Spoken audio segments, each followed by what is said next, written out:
एक बार प्रेम से बोलो हर हर महादेव।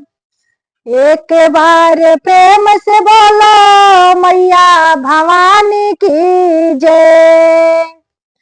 एक बार प्रेम से बोलो कार्तिक गणेश की जय। लीलम दीदी हरेंद्र भैया की जय।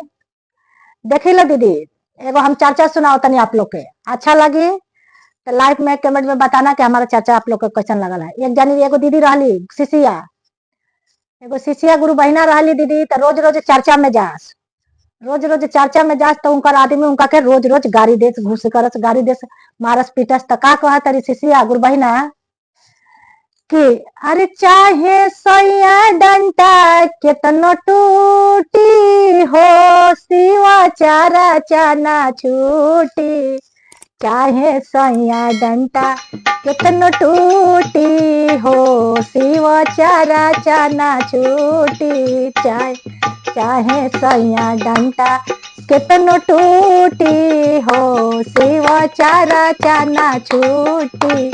अम्मा जी से लिहले बानी छूटी हो, अम्मा जी से लिहले बानी छूटी हो, सिवा चारा चाना छूटी। सासू जी से कि सासू जी से ले ले बानी छूटी हो, सिवा चारा चाना छूटी। चाहे सैया डंडा केतनो टूटी हो, सिवा चारा चाना छूटी। चाहे सैया डंडा केतनो टूटी हो, सिवा चारा चाना छूटी।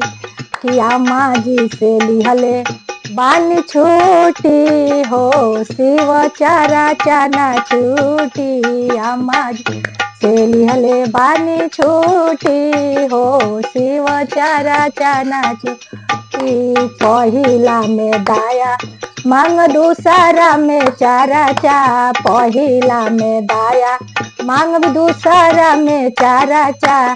तीसरा में नम शिव से करब पाड़ा रामावा, तीसरा में नम शिव से करबो न मानवा। तीसरा में नम शिव से करबो न मानवा। हर हर महादेव।